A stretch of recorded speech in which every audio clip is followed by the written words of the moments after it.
ओम नमो भगवते वासुदेवाय।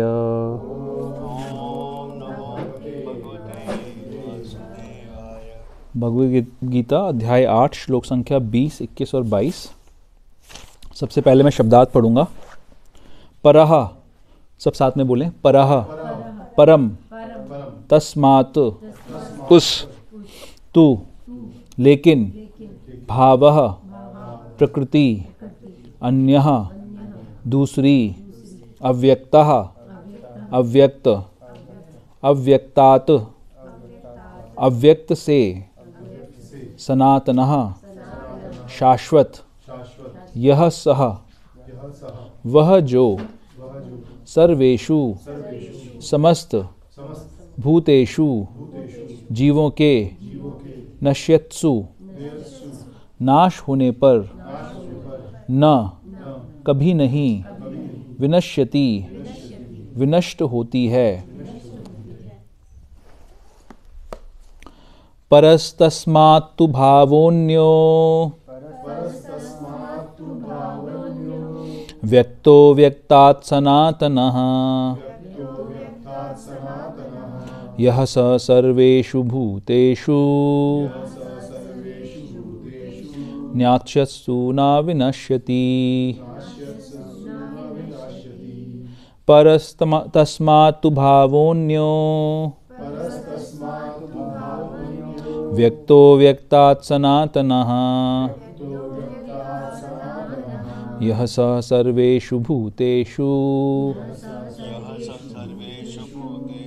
नश्यत्सु न विनश्यति। वेदों में भगवान की उपमा उस शांत वृक्ष से दी गई है जिसमें नाना प्रकार के फूल तथा फल लगे रहते हैं, जिसकी पत्तियां निरंतर बदलती रहती हैं। वैकुंठ लोक की अध्यक्षता करने वाले भगवान के स्वांश चतुर्भुजी हैं और विभिन्न नामों से विख्यात हैं। पुरुषोत्तम, त्रिविक्रम, केशव, माधव, अनिरुद्ध, ऋषिकेश, संकर्षण, प्रद्युम्न, श्रीधर, वासुदेव, दामोदर, जनार्दन, नारायण, वामन, पद्मनाभ आदि। ब्रह्म संहिता में 5.37 भी पुष्टि हुई है कि यद्यपि भगवान निरंतर परमधाम गोलोक वृंदावन में रहते हैं, किंतु वे सर्वव्यापी हैं ताकि सब कुछ सुचारू रूप से चलता रहे। गोलोक एव निवसत्यखिलात्म भूतः। वेदों में श्वेताश्वतर उपनिषद 6.8 में कहा गया है, परास्य शक्तिर्विविधैव श्रूयते स्वाभाविकी ज्ञान बल क्रिया च। उनकी शक्तियां इतनी व्यापक हैं कि वे परमेश्वर के दूरस्थ होते हुए भी दृश्य जगत के में बिना किसी त्रुटि के सब कुछ सुचारू रूप से संचालित करती रहती हैं। हरे कृष्णा। गर्म हो गया ना थोड़ा सा? नहीं ठीक है।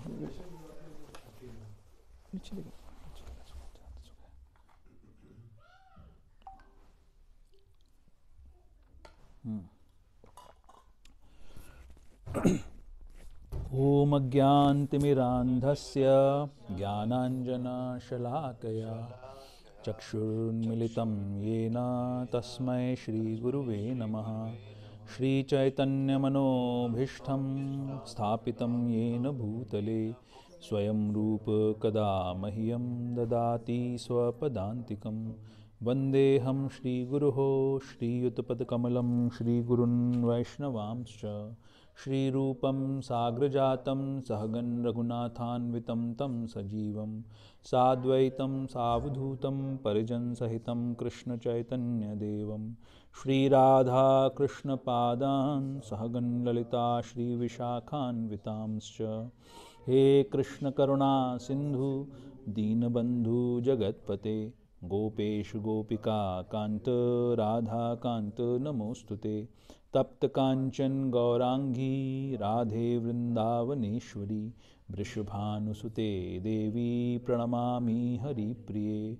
वाञ्छाकल्पतरुभ्यश्च कृपा सिन्धुभ्यैव च पतितानां पावनेभ्यो वैष्णवेभ्यो नमो नमः। जय श्री कृष्ण चैतन्य प्रभु नित्यानंद, श्री अद्वैत गदाधर श्रीवासादि गौर भक्तवृंद। हरे कृष्णा कृष्णा कृष्णा हरे हरे, हरे राम राम राम हरे हरे। हरे कृष्णा। सो धन्यवाद जो भी लोग यहाँ पे आए। यहाँ पे फिज़िकली आना और यहाँ पे फिज़िकली नहीं आना, उसके बारे में भी चर्चा करेंगे थोड़ी सी बाद में कि कितना फ़र्क है दोनों चीज़ों में। ओके, तो आज के जो श्लोक हैं बहुत इम्पॉर्टेंट श्लोक हैं।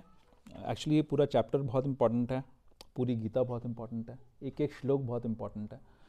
तो ये 3 श्लोकों के अंदर बहुत सारी इम्पॉर्टेंट बातें डिस्कस की गई हैं जिनका हम यथाशक्ति यथामति चर्चा करेंगे। उससे पहले थोड़ी सी समरी। अगर हम गीता की भूमिका को ध्यान रख के समझें कि क्या भूमिका के ऊपर सारा डिस्कशन हो रहा है। अर्जुन एक योद्धा हैं, उनकी प्रॉब्लम है कि उनको अपने परिजनों का वध करना पड़ेगा एक राज्य की प्राप्ति के लिए, और वो नहीं करना चाहते, स्वाभाविक है।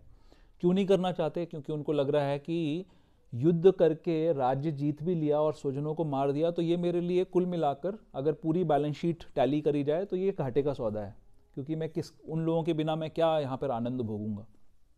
तो उनका जो पर्सपेक्टिव है वो ये है कि मेरा आनंद किस चीज़ में मुझे मिलेगा, मुझे ज़्यादा सुख किस चीज़ में प्राप्त होगा। तो भगवान की जब कंफ्यूज हो जाते हैं अर्जुन, बहुत भगवान की शरण लेते हैं, उनको गुरु की तरह स्वीकार करते हैं, और फिर भगवान इमीडिएटली गुरु की भूमिका निभाते हैं। तो सबसे पहले भगवान, अगर आप ध्यान करें, आप लोगों को, कुछ लोगों को याद शायद होगा, सबसे पहले भगवान उनको बताते हैं कि सकाम कर्म के लेवल पे उनको बोलते हैं कि देखो, अगर आप युद्ध करोगे और जीत गए तो आपको ये निष्कंटक राज्य मिल जाएगा। अगर मारे भी गए युद्ध करते करते तो स्वर्ग आदि लोकों तक जाने को मिलेगा, उच्च लोकों में अच्छे वैभव मिलेंगे आपको। बट अगर युद्ध नहीं किया और भाग गए तो अपयश की प्राप्ति होगी, और पाप, अपना काम नहीं करने के कारण आपको पाप का भागीदार बनना पड़ेगा। तो ये जो आर्ग्यूमेंट भगवान ने दिया बड़ा ट्रांजैक्शनल आर्ग्यूमेंट है। देखो जी, अच्छा काम करोगे तो उसका अच्छा फल मिल जाएगा, बुरा काम करोगे तो बुरा फल मिलेगा। ठीक है। उसके बाद भगवान अर्जुन को अब इस आर्ग्यूमेंट में भगवान ने क्या बोला? उच्च लोकों में जाने को मिलेगा, है ना। खुद ही प्रलोभन दे रहे हैं भगवान अर्जुन को कि आपको उच्च लोकों में जाने को मिल जाएगा। अब हमने पिछले श्लोक में बहुत सारी चर्चा करी, पिछले हफ्ते अगर आप लोगों को ध्यान हो, हमने बहुत सारी डिस्कशन करी कि उच्च लोकों में जाने का भी क्या फ़ायदा है। हमने ब्रह्मा जी की आयु से कंपैरिजन करा कि 1 सेकंड के अंदर ब्रह्मा जी के हमारे 1 लाख साल निकल जाते हैं, और वैसे इतनी लंबी आयु वाले ब्रह्मा जी को भी अपना शरीर एकदम छोड़ना पड़ता है।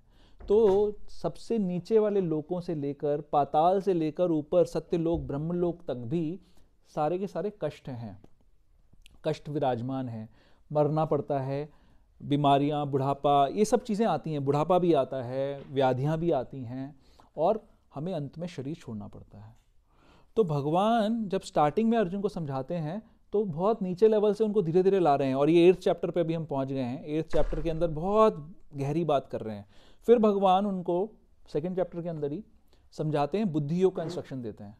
बोलते हैं जी ठीक है, अब हमको अपनी बुद्धि का इस्तेमाल कर कर हमें कार्य करना है, काम के फल से अटैचमेंट नहीं रखनी है, और उसका जो फल मिलेगा उसको भगवान की सेवा में लगा देना है।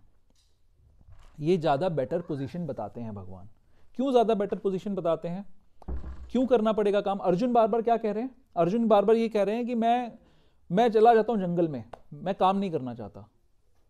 भगवान बोलते हैं नहीं, आप ऐसे नहीं कर पाओगे। क्यों नहीं कर पाओगे? क्योंकि जीव चेतन है, जीव चेतन है। चेतन जीव होने के कारण उसको बार बार कुछ ना कुछ एक्टिविटी करनी पड़ेगी, उसको एक्टिविटी में रहना पड़ेगा। लेकिन प्रॉब्लम यह है कि जब हम कोई कर्म करते हैं, हम जब कोई एक्टिविटी करते हैं तो हम बंधन में बंध जाते हैं। अच्छा काम करते हैं तो अच्छा रिजल्ट मिलता है, बुरा काम करते हैं तो बुरा रिजल्ट मिलता है। अच्छा काम करना और अच्छा रिजल्ट मिलना भी बंधन इसलिए है क्योंकि इस संसार में आना पड़ता है, और इस संसार की जो भी प्रॉब्लम्स हैं उनको झेलना पड़ता है। तो जीव चेतन है, काम करना पड़ेगा, काम करेंगे तो बंधन हो जाएगा। और भगवान बोल रहे हैं कि काम के रिजल्ट को भगवान की सेवा में लगा दो। यानी कौन से काम करो? अकर्म करो। अगर आप काम का रिजल्ट भगवान की सेवा में लगाते हो तो आपको बंधन नहीं होगा, ये भगवान बता रहे हैं। इसके बाद इससे भी बेटर पोजीशन पे भगवान लेके आ रहे हैं, जो अभी हमारा जो लेटेस्ट पिछले पिछले चैप्टर्स के अंदर जो डिस्कशन चल रहा है। क्या बोला भगवान ने 8.5 के अंदर, क्या बोला? अंत काले च मामेव स्मरण मुक्त्वा कलेवरम यह प्रयाति सा मद्भावम याति नास्ति यत्र संशय। कि अगर अंत काल में मेरा स्मरण करोगे, जो ये वाली सिचुएशन है कि काम करना है और काम के रिजल्ट को भगवान की सेवा में लगाना है, ये सारा इस संसार की सिचुएशन है। बट भगवान बोल रहे हैं कि अगर अंत काल में आपने मेरा स्मरण कर लिया तो इस संसार में आना ही नहीं पड़ेगा आपको। ये एक बहुत टॉप मोस्ट लेवल पे, आप गीता को देखो, वहां पे जहां पे पहले समझा रहे हैं कि भैया तुम काम करो और काम के रिजल्ट अच्छा काम करोगे तो आपको स्वर्ग आदि लोकों की प्राप्ति हो जाएगी, है ना। वहां पर बहुत नीचे लेवल पे अर्जुन को समझा रहे हैं, क्योंकि अर्जुन का स्तर अभी वो है, अर्जुन सिर्फ अपने बारे में सोच रहे हैं। भगवान धीरे धीरे धीरे धीरे गीता की कमेंट्री से, गीता बोल बोलकर और उनको एक हायर प्लेटफॉर्म पे लाने की कोशिश कर रहे हैं। बहुत बड़ी चीज है। तो फिर भगवान यहां पर बोलते हैं कि अगर आपने अंत काल में मेरा स्मरण कर लिया तो इस संसार में आपको दोबारा नहीं आना पड़ेगा। अब यहां पर पिछले श्लोक में कॉन्ट्रास्ट दिखाया था कि अगर इस संसार में उच्च लोकों में भी चले गए तो भी क्या होगा, तो भी आपको कोई सुख की प्राप्ति नहीं होगी, अल्टीमेटली बार बार आना पड़ेगा। अब यहां पर बता रहे हैं, इन श्लोकों में ये बता रहे हैं कि अगर आपने अंत काल में मेरा स्मरण कर लिया तो आपको क्या प्राप्त हो जाएगा। ठीक है, तो हम आज के श्लोकों में यहां पर बताया जा रहा है, इसके अतिरिक्त एक अन्य अव्यक्त प्रकृति है जो शाश्वत है और इस व्यक्त तथा अव्यक्त पदार्थ से परे है। जब हम अव्यक्त शब्द की बात करते हैं तो अव्यक्त प्रकृति क्या होती है? अव्यक्त क्या होता है? जो दिख नहीं रहा है। अभी हम लोगों को यहां से सत्यलोक कितने लोगों को दिख रहा है? दिख रहा है किसी को? ब्रह्मलोक दिख रहा है, स्वर्ग आदि लोग दिख रहे हैं, पाताल किसी को दिख रहा है? नहीं। हमारी दृष्टि से तो वो भी अव्यक्त है। ठीक है, हम यहां पर जहां बैठे हैं हमें तो यहां से कुछ भी नहीं दिख रहा, तो हमारे लिए वो भी अव्यक्त है। बट यहां पर एक डिफरेंशिएशन क्रिएट किया जा रहा है इस श्लोक के अंदर कि एक अव्यक्त है या यहां का ब्रह्मलोक जो हमें नहीं दिखता, बट एक और भी अव्यक्त है, और वो जो अव्यक्त है जो हमें नहीं दिख रहा वो उस समय भी प्रेजेंट रहता है जब यहां वाला अव्यक्त भी खत्म हो जाता है। इस संसार के 14 लोक हैं, ब्रह्मा जी की आयु जब खत्म होगी तो वो सारे के सारे लोक खत्म हो जाएंगे, नीचे से लेकर ऊपर तक सारे खत्म हो जाएंगे। तो अभी जो व्यक्त है, यानी ये जो भूलोक भी व्यक्त है, ये जगह हम देख पा रहे हैं, ये जो व्यक्त है ये भी अव्यक्त हो जाएगा जब ब्रह्मा जी की आयु खत्म होगी।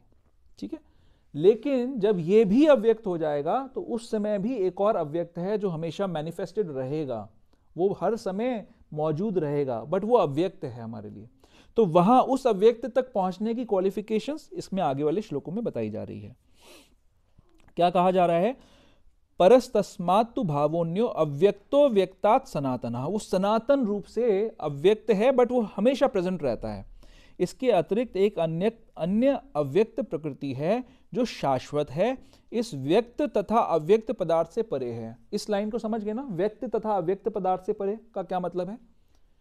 अभी व्यक्त है, कुछ समय में अव्यक्त हो जाएगा। एक बार अव्यक्त कब होगा? जब ब्रह्मा जी का दिन खत्म होगा, और एक बार पूरी तरह अव्यक्त हो जाएगा जब ब्रह्मा जी की आयु खत्म होगी। ठीक है, समझ गए आप? व्यक्त है, अव्यक्त हो जाएगा, लेकिन एक अव्यक्त है जो हमेशा सनातन रूप से रहेगा। यह परा श्रेष्ठ और कभी नाश ना होने वाला है। ये कभी भी इस अपरा प्रकृति का जो अव्यक्त हम जिसकी बात कर रहे हैं वो कभी भी नाश नहीं होने वाला है। जब इस संसार का सब कुछ लय हो जाता है तब भी उसका नाश नहीं होता। ठीक है, अब 21 नंबर में आते हैं। 21 नंबर में अव्यक्तो अक्षरः, ये दो शब्द यूज किए जा रहे हैं, अव्यक्त और अक्षरा। अक्षरा क्या क्या मतलब होता है? जो कभी जिसका फॉल डाउन नहीं होता। अक्षर का मतलब है जो कभी भी गिरेगा नहीं। तो ये धाम कैसा है? जहां पर किसी का भी कभी कोई फॉल डाउन नहीं होने वाला है। इस संसार में क्या होता है? इस संसार में 6 प्रकार के चेंजेस मैंने बताए थे पिछले हफ्ते। अब क्विज क्वेश्चन बदल गया। ठीक है, पुराने वाले आप लोगों को याद हो गए। 6 चेंजेस कौन से होते हैं? फिर बर्थ नहीं, बीच में रह गया कुछ। बड़े होते हैं, बर्थ हुआ, जन्म हुआ, बड़े हुए, फिर कुछ रिप्रोडक्शन करा, फिर ठहर गए थोड़ी देर के लिए, फिर हाँ फिर स्टेबल होना, हाँ स्टेबल, उसके बाद फिर ड्विंडल होना, देन मृत्यु।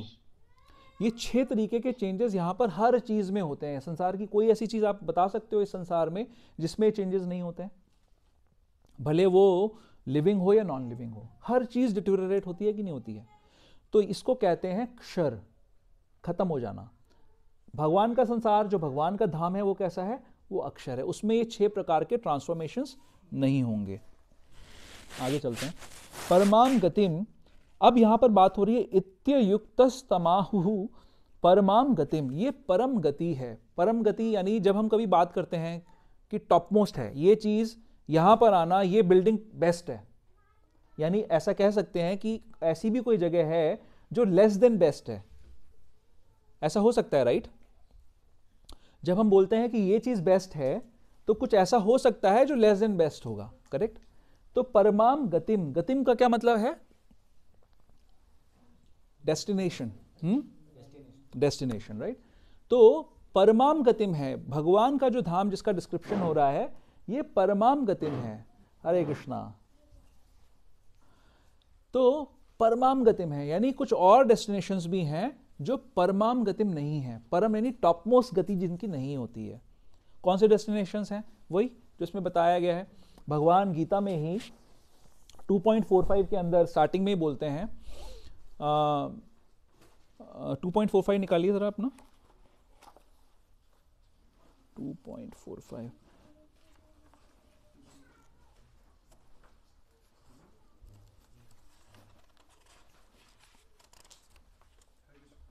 हरे कृष्णा।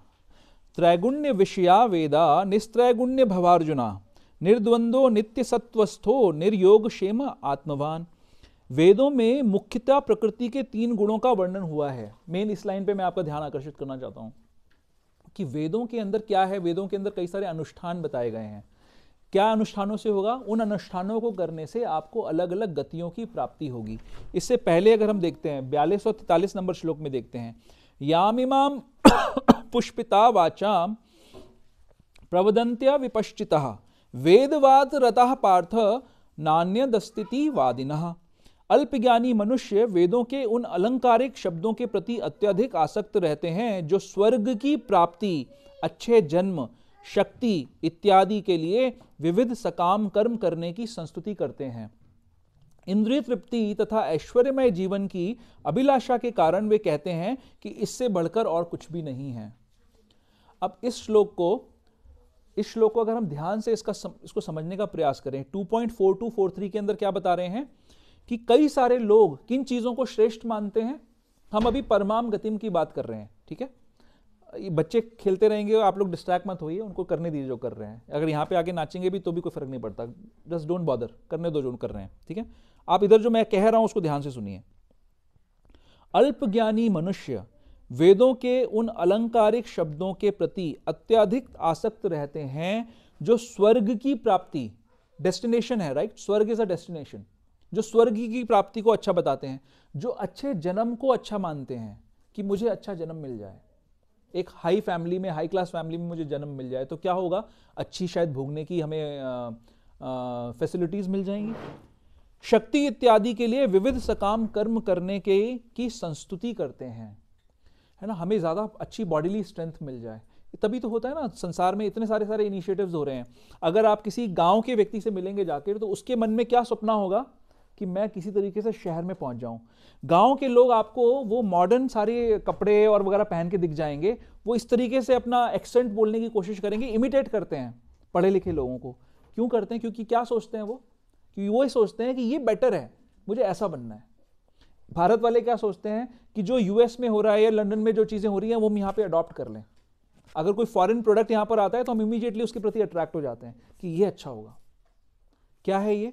एक डिजायर है ना, इच्छा है कि ये ज्यादा बेटर है। हम किस चीज की बात कर रहे हैं? परमाम गतिम की बात कर रहे हैं। ये सारी डिजायर्स हमारे हृदय में हो सकती है। जैसे छोटे बच्चे होते हैं, उनके मन में भी इच्छा होती है कि मैं बड़ों की तरह बन जाऊं। वो कोशिश करते हैं बड़ों की तरह वर्ताव करने की, बड़ों की तरह बातें करने की, है ना? आपने देखा होगा छोटे बच्चे फोन उठाते हैं तो कैसे बातें करते हैं? बड़ों की तरह बात करने की कोशिश करते हैं। क्यों? क्योंकि उनको लग रहा है कि ये मेरे लिए बेटर डेस्टिनेशन है। वो उससे अट्रैक्ट हो रहे हैं, वो उससे अट्रैक्ट हो रहे हैं। तो ये सारे डेस्टिनेशंस हैं और हमें भगवान 8वें अध्याय तक टॉप मोस्ट डेस्टिनेशन पे लाने का प्रयास कर रहे हैं। अर्जुन को वो समझा रहे हैं कि तुम्हें टॉप मोस्ट डेस्टिनेशन पे जाना है, तो परमाम गतिम, ठीक है। इसके आगे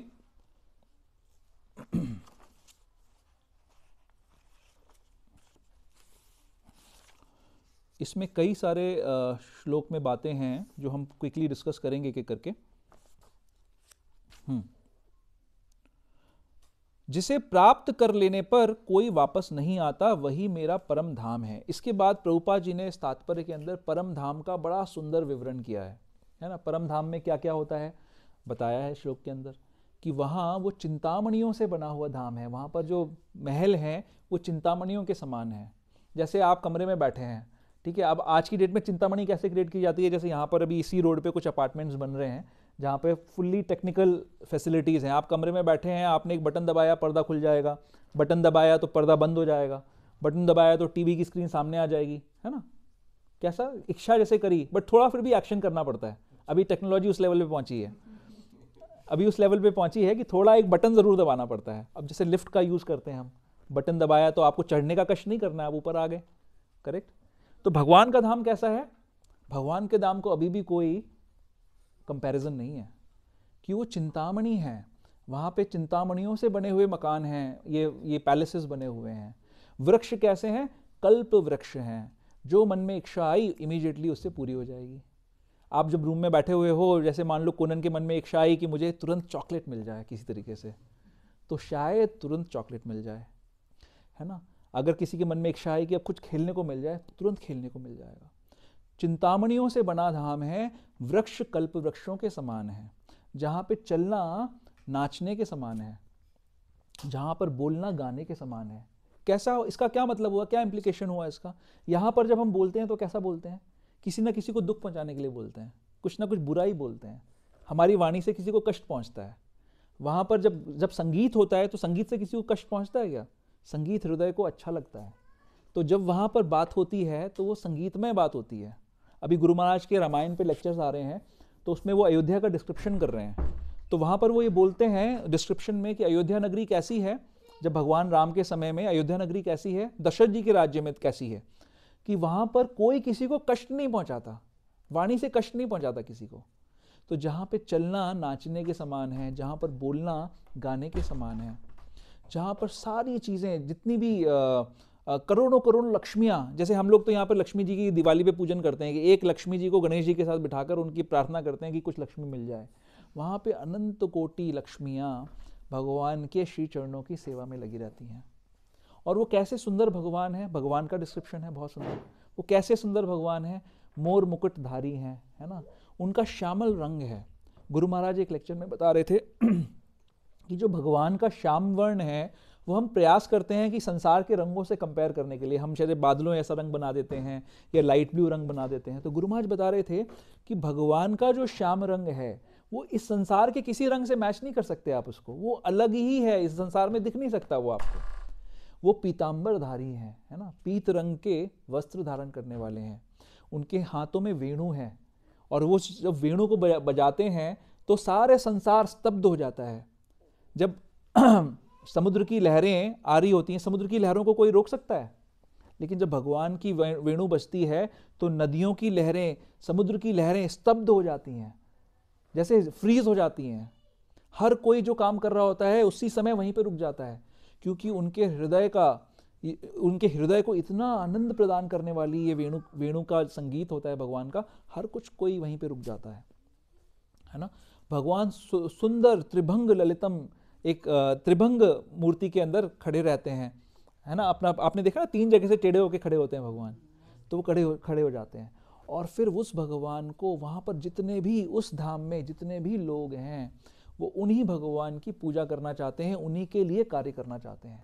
अब मैंने बताया कि वहाँ पर उस धाम में सारी सुविधा है। सुविधा क्या है कि चिंतामणि है, कल्पवृक्ष हैं, जो मन में आया वो पूरा करना है। तो ऐसा क्यों है, इस तरीके की फैसिलिटी क्यों है वहाँ पर, इस बात को समझना बहुत ज़रूरी है। क्यों है वैसी फैसिलिटी और यहाँ पर क्यों नहीं है ऐसी फैसिलिटी? हाँ, मटीरियलिस्टिक वर्ल्ड है। और थोड़ा सा डीप में और थोड़ा सा कुछ सोचिए कि ऐसा क्यों है यहाँ पर। हम लोग कौन हैं यहाँ पर जो आए हैं? हम लोग वो जीव हैं जो भगवान से विद्रोह कर कर यहाँ आए हैं। मैंने पिछले हफ्ते बताया था आपको कि जीव जो है, भगवान जीव के रूप में अपना विस्तार कर रहे हैं, अपने अंश क्रिएट कर रहे हैं, प्रकट कर रहे हैं अपने आनंद का विस्तार करने के लिए। भगवान अपने आनंद का विस्तार करने के लिए हम जीवों को बनाते हैं। तो जब ये जीव बनता है, जब ये जीव एग्जिस्टेंस में आता है, अनंत काल से जीव एग्जिस्ट करता है, वो जीव जब एग्जिस्टेंस में आता है उसका पर्पस है भगवान की सेवा करना। प्रभुपाद जी इस श्लोक के तात्पर्य में इस श्लोक के तात्पर्य में एक बात बोल रहे हैं। हाँ, श्वेताश्वतर उपनिषद 6.8 को कोट कर रहे हैं। परास्य शक्तिर विविधैव श्रूयते स्वाभाविकी ज्ञान बल क्रियाचा। इसका क्या मतलब है? भगवान की बहुत सारी शक्तियां हैं जो सारी की सारी शक्तियां ऑटोमेटिकली सारा काम करती रहती हैं भगवान की इच्छा के अनुसार। भगवान को कोई चीज के लिए प्रयास नहीं करना पड़ता है। तो भगवान की सारी शक्तियों में कौन सी शक्ति भी आ जाती है? ये जीव भी एक भगवान की शक्ति है। हमने 7वें अध्याय में पढ़ा था कि भगवान की एक बहिरंगा शक्ति है जो क्या है? धरती, जल, अग्नि, वायु, आकाश, मन, बुद्धि, अहंकार। ठीक है। फिर एक पराशक्ति, एक हायर सुपीरियर एनर्जी है, वो ये जीव है। तो भगवान की सारी शक्तियां वहां पर भगवान के प्लेजर के लिए काम कर रही होती हैं, स्वभाव की रूप से ऑटोमेटिकली सब काम कर रहे होते हैं।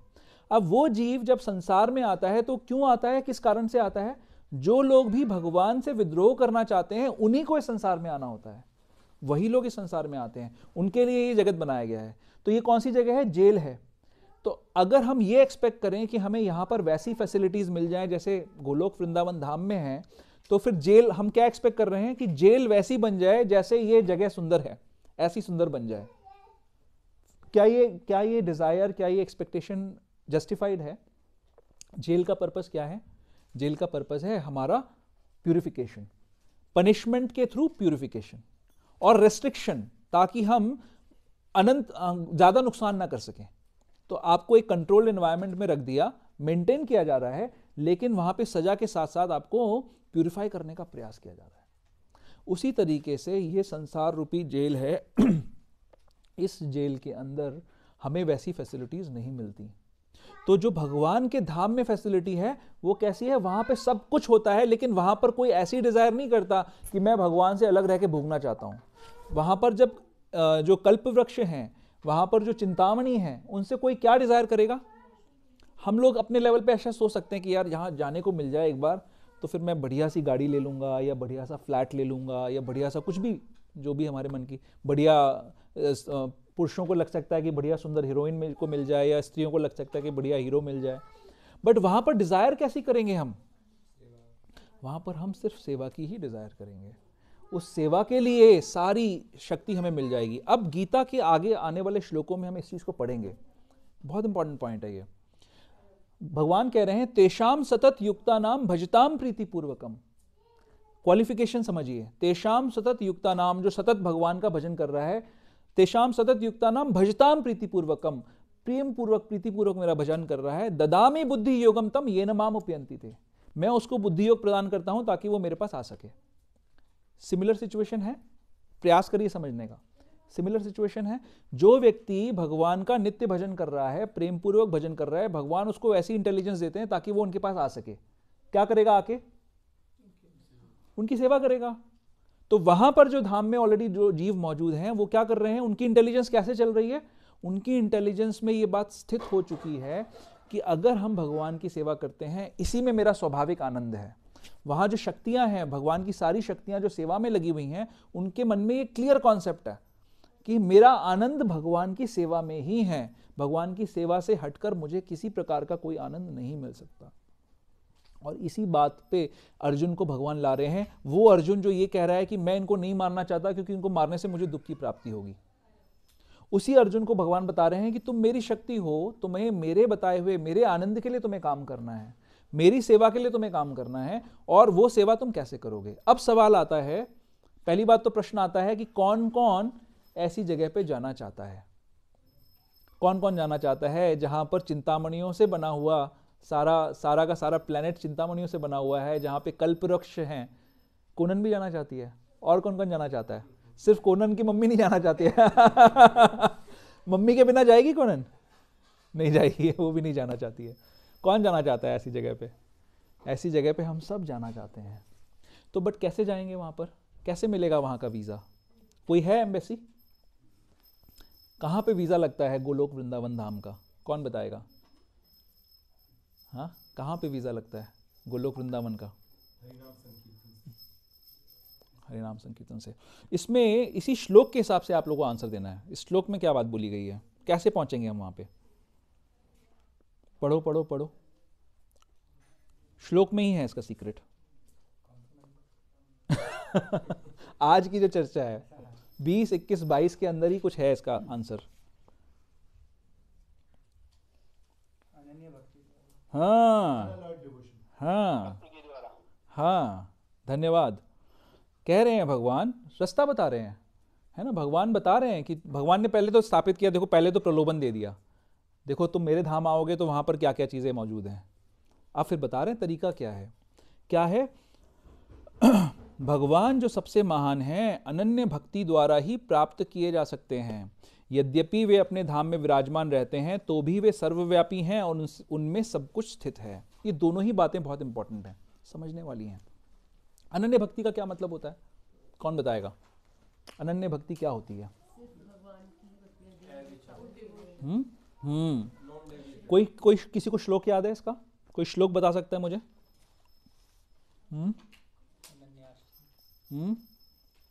अनन्याश और कुछ और पक्का वाला और क्लोज वाला श्लोक?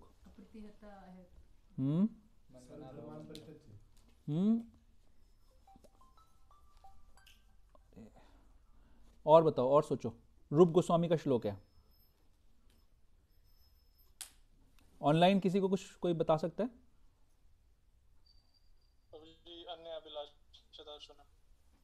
हाँ, पूरा श्लोक क्या है?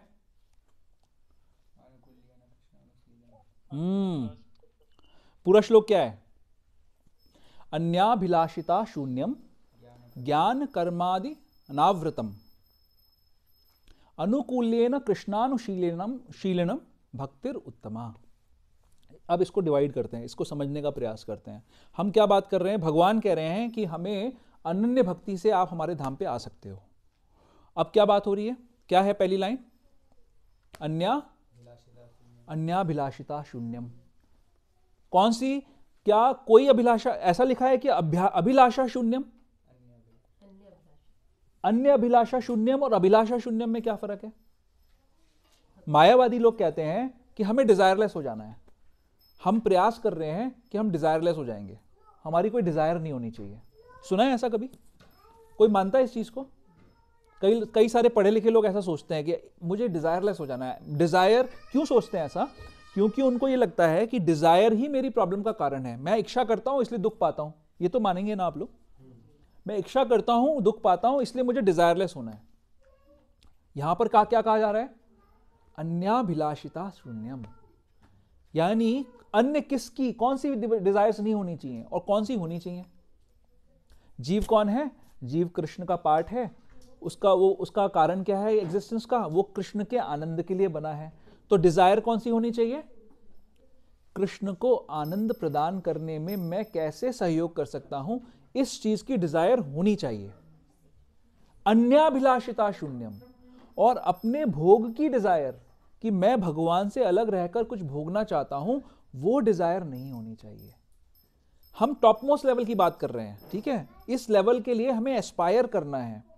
एटलीस्ट हमें पता होना चाहिए कि ये टॉप मोस्ट लेवल है। जो लोग हमें ये बोलते हैं कि इस संसार के सारे भोग करते करते आप भगवान को प्राप्त कर सकते हो, वो हमारे साथ धोखा करते हैं। वो किसी भी रूप में आपके सामने आ सकते हैं। वो आपको बहुत अच्छे अच्छे ओरेटर्स भी मिल जाएंगे, बहुत बड़े बड़े वक्ता मिल जाएंगे, जो आपको इतने कन्विक्शन से कहेंगे क्या दिक्कत है, आप अपनी जो आपकी डिजायर है, कोई बोलता है जी मेरे को तो जो कंपनी की, अपनी कंपनी का सीईओ बनना है, ठीक है, सीईओ बनने का प्रयास करिए और आप साथ साथ में भक्ति करिए। तो हम क्या इस डेफिनेशन में फिट होंगे? ऐसे सीईओ बनने की डिजायर नहीं करनी है। हो सकता है आपके कर्मों के फल से आप सीईओ बन जाओ, आप अपने कर्म के रिजल्ट से सीईओ बन जाओ, बनना बुरा नहीं है। युधिष्ठिर महाराज और अर्जुन पूरे संसार के राजा थे, तो किसी का राजा बनना प्रॉब्लम नहीं है। वो तो उस सिचुएशन में भी आप सेवा कर सकते हो, लेकिन राजा बनने की डिजायर करना, ये प्रॉब्लम है। ये प्रैक्टिकल है हमारे लिए। हाँ हाँ, तो फिर आप अपने उस जो आपके बनना है वो अपने आप ही बन जाएंगे, जो आपको लिखा होगा। जी जी बिल्कुल। तो अन्याभिलाषिता शून्यम, यानी जो सारी की सारी हमारी भौतिक इच्छाएं हैं, अगर किसी भी लेवल पे वो इच्छा है, हम इस संसार में तब तक बंधे रहेंगे, हमारे पैरों को तब तक बांध के रखा जाएगा जब तक कितनी छोटी सी भी डिजायर है। अगर एक चॉकलेट खाने की भी इच्छा रह गई और ये लगा कि मुझे एक चॉकलेट मिल जाए, बस मेरी और सारी इच्छाएं खत्म हो गई, अब मुझे बस एक चॉकलेट की इच्छा रह गई है, तो निकल पाएंगे हम? निकल पाएंगे नहीं। हमें क्या इच्छा करनी है, लेकिन हमें डिजायरलेस नहीं होना है, इसलिए दुखी होने की बात नहीं है। अगर कोई हमसे ये कहे कि आपको इच्छा रहित हो जाना है तो हमें दुखी होना चाहिए। लेकिन अगर हमें ये कहे कि भाई हम भगवान को भोग लगाकर, भगवान को जो पसंद है वो प्रसाद भोग लगाकर वो प्रसाद पाएंगे, तो बड़ा आनंद है ना। क्या प्रॉब्लम है? फिर कोई प्रॉब्लम है उसमें? अगर हम भगवान को भोग लगाकर भगवान के आनंद में सहयोग कर कर जो उच्चिष्ट है उसको प्रसाद रूप में पाएंगे, तो हमारी कोई परफेक्शन में कमी होगी? कोई बहुत बड़ा उसके लिए हमें त्याग करना पड़ेगा? नहीं। तो क्या करना पड़ेगा? अन्याभिलाषिता शून्यम, भगवान से अलग रहकर भोगने की इच्छा को त्याग करना पड़ेगा। भगवान के आनंद में सहयोग कर कर भगवान का उच्चिष्ट प्राप्त करने में, डिजायर करने में कोई प्रॉब्लम नहीं है। लेकिन यह पता करना पड़ेगा कि भगवान की क्या इच्छा है। नेक्स्ट स्टेज आती है अन्याभिलाषिता शून्यम के बाद कि क्या इच्छा करनी है। कौन बताएगा? कैसे पता लगेगा हमको ये? फिर एक और भी चीज है बीच में, ज्ञान कर्म आदि अनावृतम। किस चीज से? अनावृत का क्या मतलब होता है? आवृत का क्या मतलब होता है? आवृत ढकना। अनावृत का क्या मतलब होता है? खुला होना। किन चीजों से? कौन सी चीजें नहीं करनी है? ज्ञान कर्मादि, ज्ञान कर्म आदि। तो जो शुष्क रूखा सा ज्ञान होता है, उस ज्ञान में कि जी ज्ञान क्या होता है कि भगवान ये भी नहीं है, ये भी नहीं है, ये भी नहीं है, ये भी नहीं है, लेकिन कौन है ये नहीं पता हमको, ये शुष्क ज्ञान है। हमारा ज्ञान कैसा है? हमारा ज्ञान पूर्ण है। हमारे को पता है भगवान कौन है, उनके पिता कौन है, उनकी माता कौन है, उनका एड्रेस क्या है, उनका फोन नंबर क्या है ना, कैसे मिलेंगे, कौन सा नंबर डायल करने से मिल जाएंगे, हमको सब पता है, घर का पता है। हमारा ज्ञान पूर्ण है। और एक ज्ञान होता है सिर्फ इस लेवल पे कि भगवान ये भी नहीं है, ये भी नहीं है, ये भी नहीं है, ये भी नहीं है, नेति नेति नेति, कुछ भी नहीं है भगवान। तो उनको पता नहीं है कि भगवान कौन है। तो ज्ञान कर्मादि अनावृतम। कई सारे लोग कहते हैं जी मैं तो कर्म में विश्वास करता हूं, कर्म सर्व। अभी किसी ने कोई वीडियो भी भेजा था, तुम बता रही थी शायद, एक किसी ने वीडियो भेजा था जी कर्म श्रेष्ठ होता है, धर्म श्रेष्ठ नहीं होता, कर्म श्रेष्ठ होता है। तो आज की डेट में हर कोई गधा घोड़ा कुछ भी बोल रहा है, और उसकी वजह से संसार में बहुत सारा प्रॉब्लम क्रिएट हो रहा है। कुछ भी बना के आप एक वीडियो बना सकते हो और उसको लोग 50,000 बार उसको शेयर भी कर देंगे और सब लोग लाइक भी कर देंगे। लेकिन क्या बोल रहा है? धर्म और कर्म अलग है, धर्म को फॉलो नहीं करना है, कर्म को फॉलो करना है। ये कोई बात हुई? कैसी बेवकूफ़ी की बात है। मतलब ऐसी ऐसी चीज़ें चल रही हैं कि हम तो कर्म में मानते हैं जी, हमें और कुछ पता नहीं है। कर्म तो मैंने बताया था पिछले हफ्ते कि चींटी कितना अच्छा कर्म करती है, उसकी सारी जिंदगी कर्म करने में निकल जाती है, और उसको लगता है उसकी लाइफ की सबसे बड़ी प्रॉब्लम यही है कि एक चीज़ को दूसरी जगह तक ले जाना, कर्म करती रहती है। तो क्या चींटी का जीवन अच्छा जीवन है? नहीं। उसको नहीं पता कि लक्ष्य क्या होना चाहिए। तो ज्ञान कर्म आदि, उसके अलावा योग मिश्रित भक्ति, योग करूंगा जी मैं किसी तरीके की तपस्या करूंगा, ये सारी चीज़ों से हमें आदि में वो सब कुछ आ गया। इसके अलावा जितना भी नॉनसेंस है सारा आदि में आ गया। ज्ञान कर्मादि अनावृतम। अब बात आई अनुकूल्येन कृष्णानुशीलनम। क्या मतलब है इस चीज का? अनुकूल भाव से सेवा करनी भगवान की। आप हिरण्यकश्यप भी बन सकते हो, कंस भी बन सकते हो। कंस कैसा है?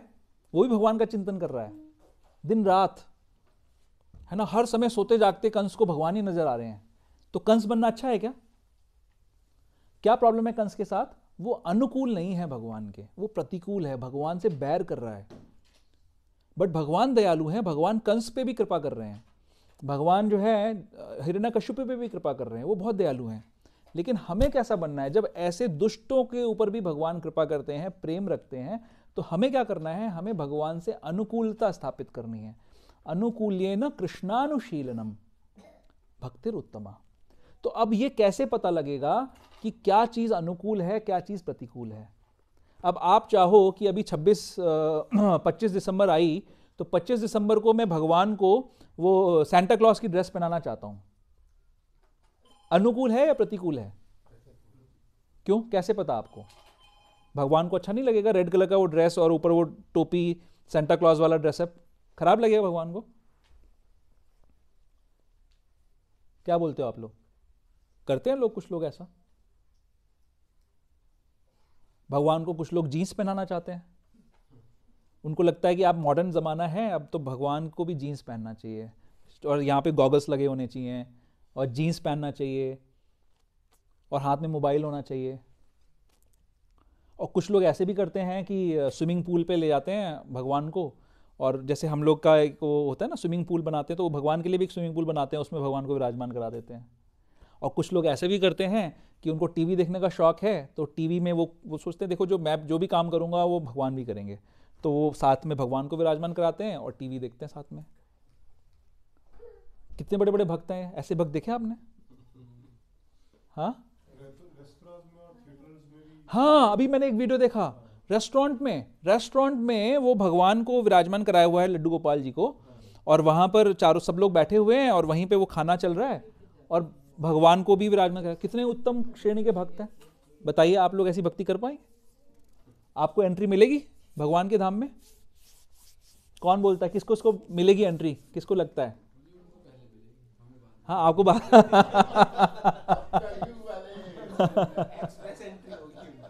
हरे कृष्णा, आइए आइए आइए, जल्दी जल्दी आइए, बहुत इंपॉर्टेंट पॉइंट डिस्कस हो रहा है। हरे कृष्णा। हाँ हाँ, वही मैं बोल रहा हूँ ना, तो फिर तो हमको भी ऐसे ही करना चाहिए। हरे कृष्णा। कौन बताएगा ये सब लोग क्या करने का प्रयास कर रहे हैं, क्यों कर रहे हैं ये लोग ऐसा? इनके हृदय में कुछ कुछ भाव तो है भगवान के प्रति। जो रेस्टोरेंट में लड्डू गोपाल जी को जाके बिठा देते हैं, या टीवी के सामने लड्डू गोपाल जी को बिठाकर टीवी दिखाते हैं, या फिर स्विमिंग पूल पे भगवान को ले जाते हैं, या फिर भगवान को जीन्स पहनाना चाहते हैं, उनके अंदर कुछ श्रद्धा तो है।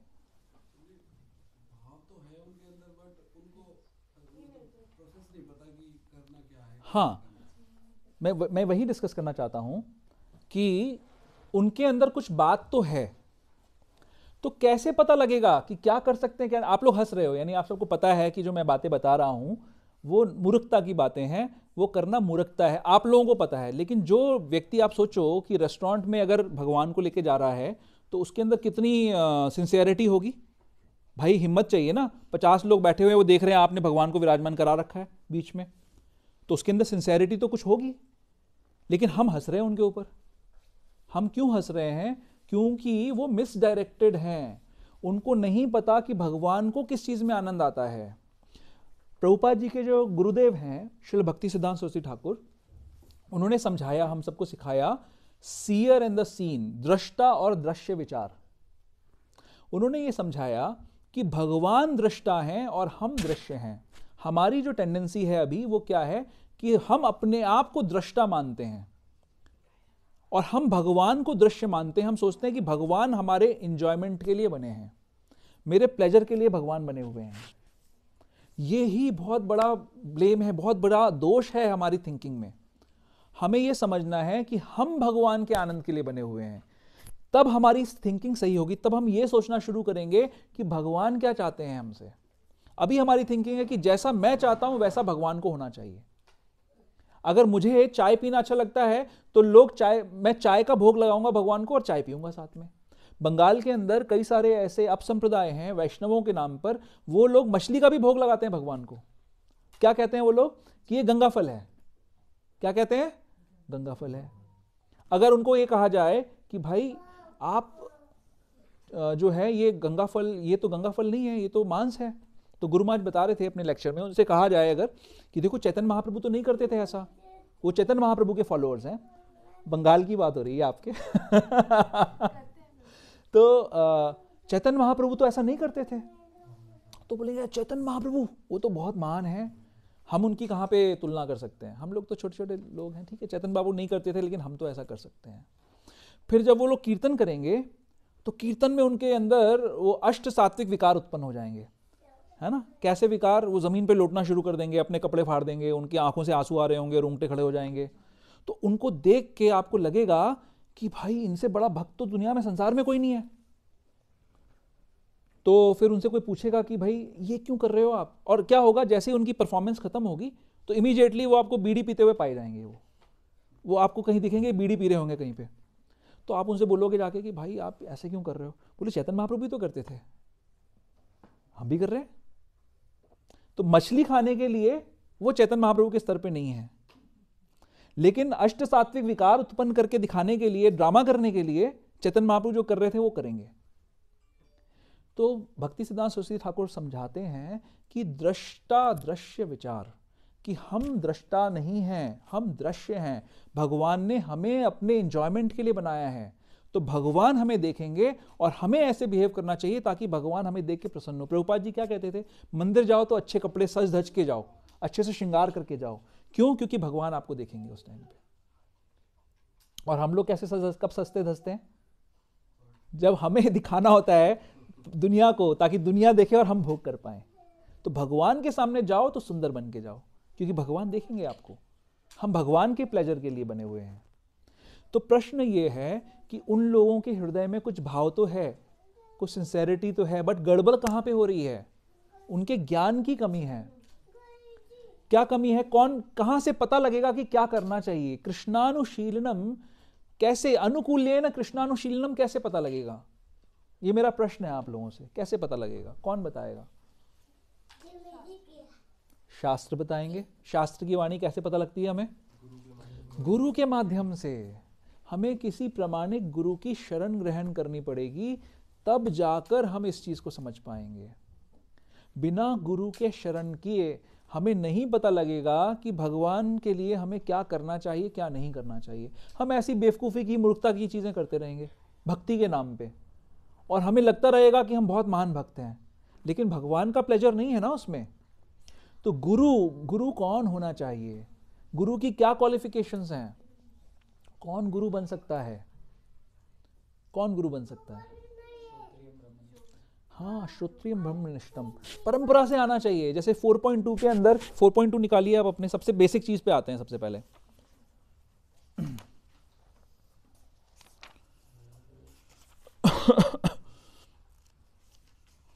क्या कहा जा रहा है?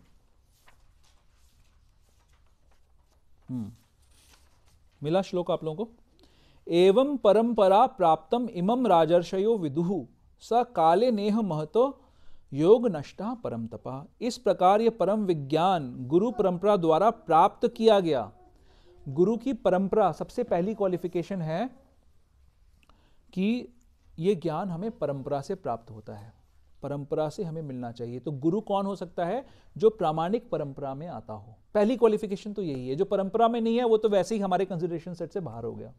तो पद्म पुराण में 4 परंपराएं बताई गई, ब्रह्म संप्रदाय, कुमार संप्रदाय, रुद्र संप्रदाय और श्री संप्रदाय।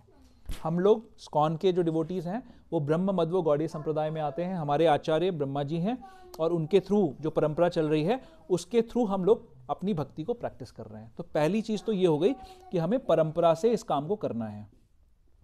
उसके बाद और क्या क्वालिफिकेशन है?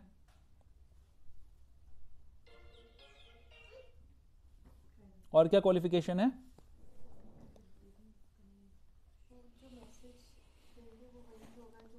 उनको रिपीट करना है, एज इट इज रिपीट करना है। तो भगवान क्या बोल रहे हैं कि आचार्य को मेरे से अभिन्न मानो। क्या है श्लोक? क्या है? आचार्यम माम विजानियम। फिर क्या है? ना करह, एक सेकंड में निकाल रखे हैं। हाँ, ना आचार्यम माम विजानियान नाव मन्येत करहिचित ना मर्त्य बुद्धि सूयेत सर्वदेव मयो गुरु। भगवान कह रहे हैं कि आचार्य को मेरे से अभिन्न मानो, है ना, और उसकी कोई भी बात की अवहेलना मत करो, और उसमें कोई मर्त्य बुद्धि उसके अंदर मत रखो। ये मत सोचो कि ये साधारण व्यक्ति है उसके एक्शंस आपको साधारण दिखेंगे। जैसे प्रभुपाद जी या हमारे गुरु महाराज, वो रात को सोते भी हैं, वो प्रसाद भी पाते हैं, वो वस्त्र भी धारण करते हैं, और हवा में तोड़ते हुए नजर नहीं आते वो लोग, है ना। वो ज़मीन पे ही चलते हैं, उनको भी गाड़ी चाहिए होती है, जब ठंड आती है तो उनको भी कवर करना पड़ता है अपने आप को। तो कोई व्यक्ति ये सोच सकता है कि भाई ये भी तो वही काम कर रहा है जो मैं कर रहा हूँ, तो मैं क्यों इनको भगवान की तरह मानूं। अब भगवान के बारे में तो हमने सुना है कि उन्होंने गिरिराज गोवर्धन उठा लिया था, और भगवान बोल रहे हैं कि मेरे समान मानो, वो दिख तो रहे नहीं मेरे समान। तो हमारी कुंठित बुद्धि, क्रूकेड इंटेलिजेंस ये सोच सकती है कि ये गुरु में क्या विशेष बात है। बट गुरु की विशेष बात यह है कि गुरु अपने गुरु परंपरा के माध्यम से वही बात रिपीट कर रहा है जो कृष्ण रिपीट कर रहे हैं, और वो लिंक है, हमें भगवान तक जोड़ सकता है। वो ये गुरु की विशेषता है।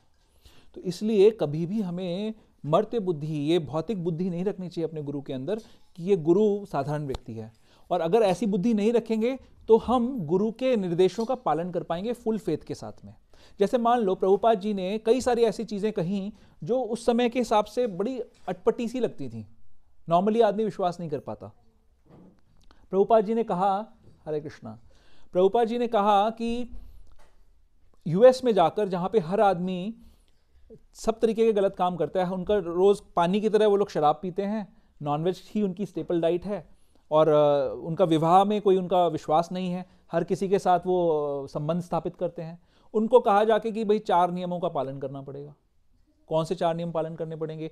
नो मीट ईटिंग, है ना, उसमें प्याज लहसुन भी नहीं खा सकते। नो इंटॉक्सिकेशन, उसमें चाय कॉफ़ी भी नहीं पी सकते।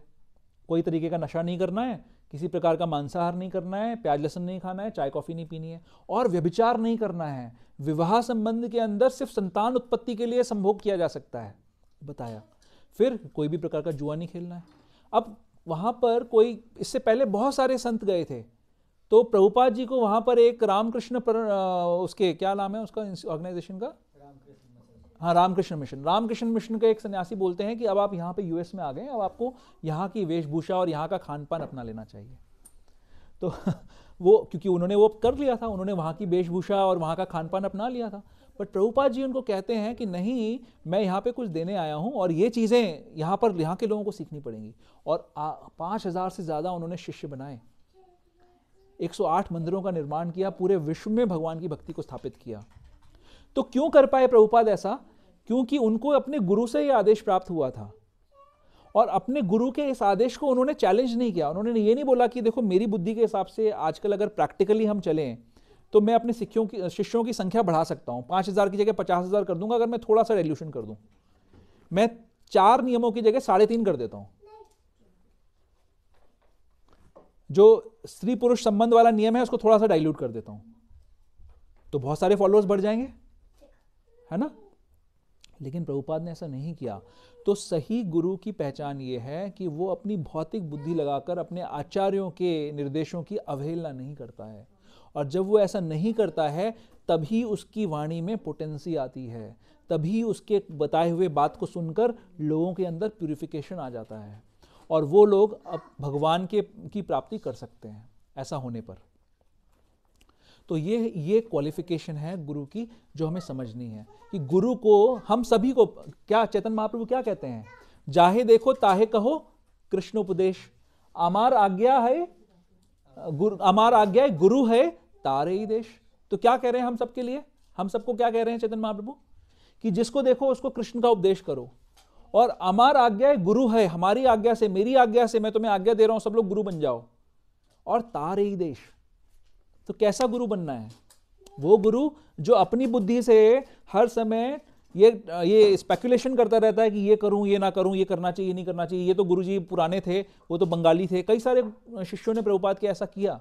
उन्होंने ऐसा सोचा कि ये तो भाई बंगाली बैकग्राउंड से थे, जहां पे इनकी एजुकेशन हुई है उसका उस पर प्रभाव था उनके ऊपर, इसलिए उन्होंने ये सारी बातें कही हैं।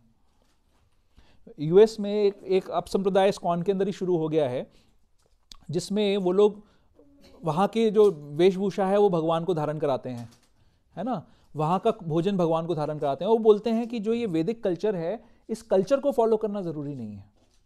प्रभुपाद जी ने उस कल्चर की शिक्षा दी, क्योंकि प्रभुपाद ने तो कहा सब जगह कि आपको इस कल्चर को फॉलो करना है।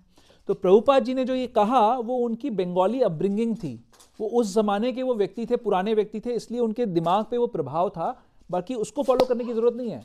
प्रभुपाद ने ये कहा कि कृष्ण का नाम लेना है, ये ठीक है, बट प्रभुपाद ने ये कहा कि आपको धोती कुर्ता पहनना है, आपको ये वैदिक सारे नियमों का पालन करना है, ये ठीक नहीं है।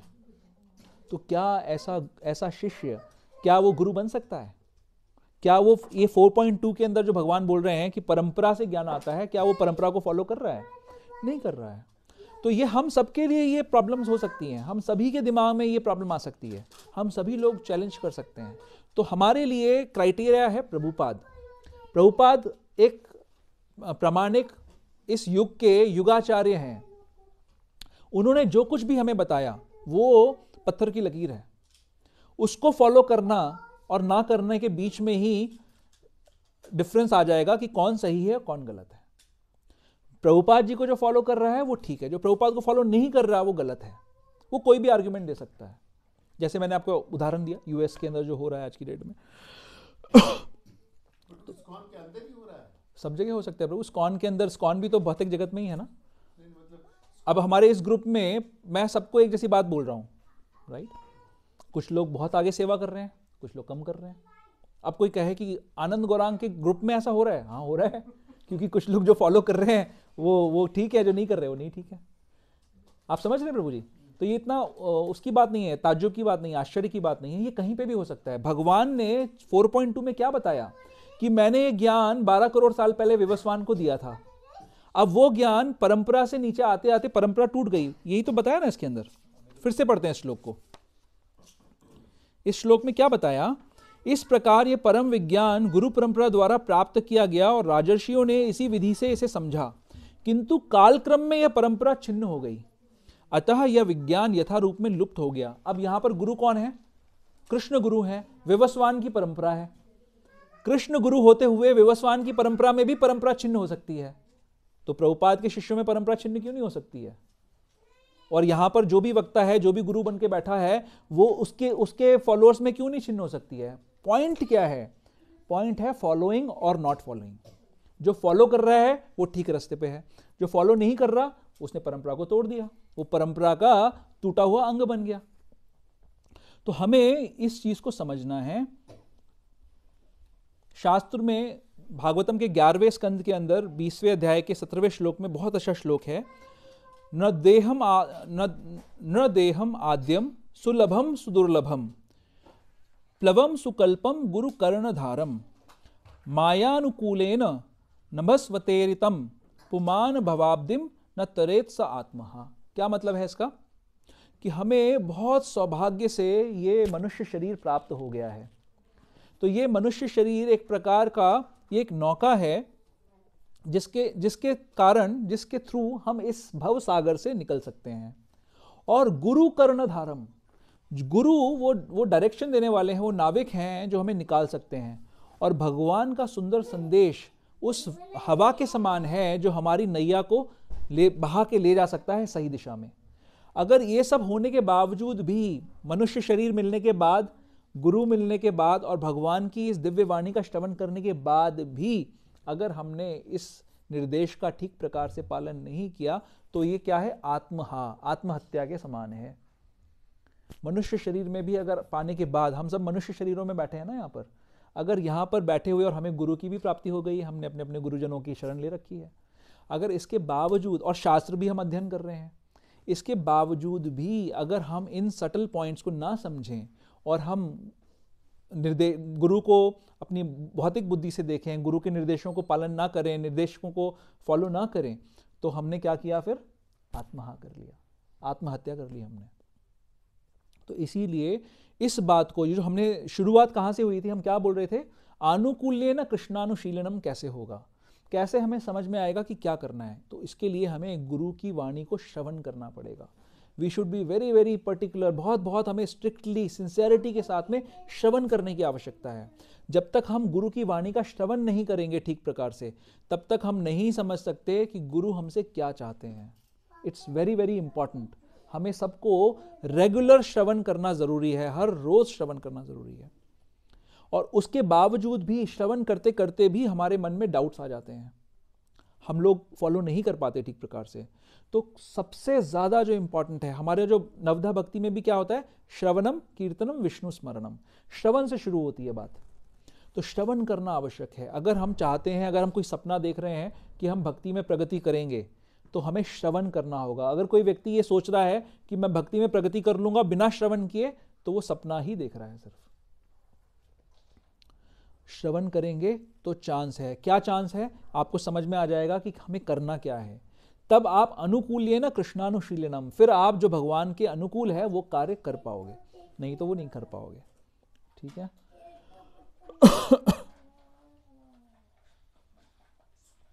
ठीक है, काफी टाइम हो गया है एक्चुअली, मेरे को एक और पॉइंट कवर करना है जरूरी। अब एक प्रश्न आ सकता है, इसमें एक श्लोक में शब्द यूज किया गया है 22 नंबर में, यस्यांतः स्थानी भूतानी। क्या मतलब है इसका? इसका मतलब है जिनके भीतर ये सारा जगत, जिनके द्वारा समस्त जो हम कुछ देख सकते हैं व्याप्त है, सारा संसार जिनके अंदर व्याप्त है। ये बहुत इंपॉर्टेंट है। हम जब बात करते हैं कि हम सिर्फ भगवान के प्लेजर के लिए काम करेंगे, हम सिर्फ भगवान को प्रसन्न करना चाहते हैं, तो एक प्रश्न हमारे मन में आ सकता है कि भाई मेरी तो बहुत सारी भौतिक ड्यूटीज़ भी हैं, भौतिक काम भी मुझे करने हैं, उनका क्या होगा? तो अब हमें इसको समझना है, इस चीज़ को यहाँ पर इस शब्द से हम ये समझ सकते हैं कि भगवान हर चीज़ में व्याप्त हैं। मान लीजिए अगर आपने भगवान की सेवा करी और भगवान को प्रसन्न कर लिया, तो हर किसी के हृदय में भगवान विराजमान है। अगर भगवान को हमने प्रसन्न कर लिया, क्योंकि वो हर जगह व्याप्त हैं, वो भगवान हर किसी को हमारे से प्रसन्न कर देगा, अगर हमने भगवान की प्रसन्नता के लिए कार्य किया। ऐसा ही है जैसे कि हम जड़ में पानी डालते हैं, अगर जड़ में पानी डाला तो पूरा वृक्ष हृष्ट पुष्ट हो जाएगा।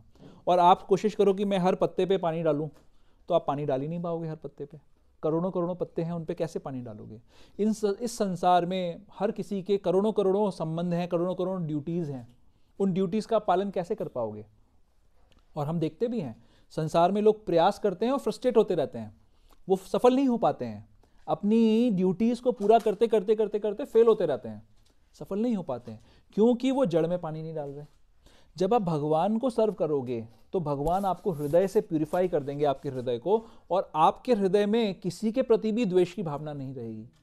हर किसी को आप सर्व करोगे फिर, और हर किसी को आप आनंद से आप अपना काम पूरा कर दोगे, हर किसी के लिए, किसी में डिफ्रेंसिएशन नहीं करोगे कि ये अपना ये पराया, फिर सारे अपने। जो भगवान का भक्त है सिर्फ वही ऐसा है जिसको सारे अपने लगते हैं। जो भगवान का भक्त नहीं है वो हर समय यही जोड़ तोड़ करता रहता है कि ये मेरा है, ये पराया है। तो अगर सही मायने में हमें द्वेष रहित होना है तो भगवान का भजन करना पड़ेगा, फिर किसी से भी संसार में बैर नहीं रहेगा आपका। अजात शत्रु साधु की क्वालिटी में आता है ना, अजात शत्रु, उसका कोई शत्रु नहीं होता। क्यों नहीं होता? क्योंकि हर किसी को अपना मानता है, वो पराया किसी को मानता ही नहीं है। तो जब हम भगवान को सर्व करेंगे तो हमारी ऐसी कैपेसिटी बन जाएगी कि हम हर किसी को प्रेम कर पाएंगे, हर किसी के प्रति हमारे मन में प्रेम सौहार्द का भाव रहेगा, और हर कोई हमसे प्रसन्न हो पाएगा। और रक्षा करने के मामले में भगवान हर जगह व्याप्त हैं, हर एलिमेंट में व्याप्त हैं, तो हर चीज़ में भगवान हमारी रक्षा करेंगे, हर समय हमारी रक्षा करेंगे। ये शरणागति का भी एक प्रिंसिपल है, रक्षित इति विश्वासो। हमेशा ये विश्वास होना चाहिए, सिर्फ विश्वास कोरा विश्वास नहीं है। शरणागति के 6 अंगों में एक बात आती है कि भगवान सदा मेरी रक्षा करेंगे, इस बात का पूरा विश्वास होना चाहिए। तो आप उस चीज़ को अब लॉजिकली समझ सकते हो, भगवान हर चीज़ में व्याप्त हैं, तो हर समय हमारी वो रक्षा कर सकते हैं। हर जगह हर कौन उपलब्ध है? हमारे माता पिता भी हर जगह उपलब्ध नहीं होते, हमारे बॉडीगार्ड्स भी हर समय उपलब्ध नहीं होते, हमारे जो वेपन्स हैं वो भी हर जगह उपलब्ध नहीं होते, लेकिन भगवान हर चीज़ में हैं।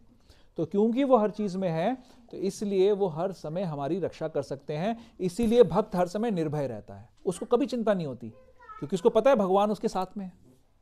ठीक है, तो मेन चीज़ है हमें इसमें पहला काम करना है, श्रवण अच्छे से करना है। पिछली बार मैंने तीन एसेस बताए थे, राइट? क्या क्या तीन एस से शुरू होने वाली चीजें थी? श्रवण, संग और सेवा। तो श्रवण करोगे, हृदय का मार्जन होगा, समझ में आएगा क्या करना है क्या नहीं करना है, उससे भजन क्रिया के अंदर बाकी की दोनों चीजें आ जाएंगी। संग करोगे, साधु संग में ही श्रवण होगा, संग करोगे तो श्रवण होगा, श्रवण करोगे तो सेवा क्या करनी है पता लगेगी, तो फिर आप अनुकूल भाव से भगवान की सेवा करते रहोगे, और सेवा से ही सिद्धि की प्राप्ति हो जाएगी। एक और एस आज ऐड करता हूं सेवा से सिद्धि की प्राप्ति हो जाएगी। ओके, क्या सिद्धि प्राप्त होगी? क्या सिद्धि चाहिए? कितने बंगले, कितने गाड़ी? कौन सी सिद्धि प्राप्त होगी? भगवत धाम, जहाँ से वापस नहीं आना पड़ता, जहाँ पर, जो मैंने डिस्क्रिप्शन किया, जहाँ पर चलना भी नाचने के समान है, जहाँ पे बोलना भी गाने के समान है, जहाँ कोई किसी के प्रति द्वेष नहीं करता, जहाँ सबका सेंटर, सिर्फ केंद्र एक ही है, उस परम सुंदर भगवान की सेवा करना।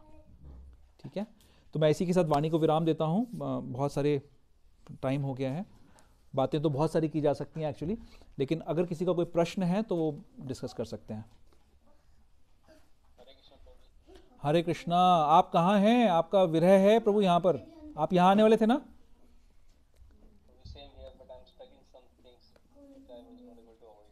Okay okay, no problem. Tell me प्रभु।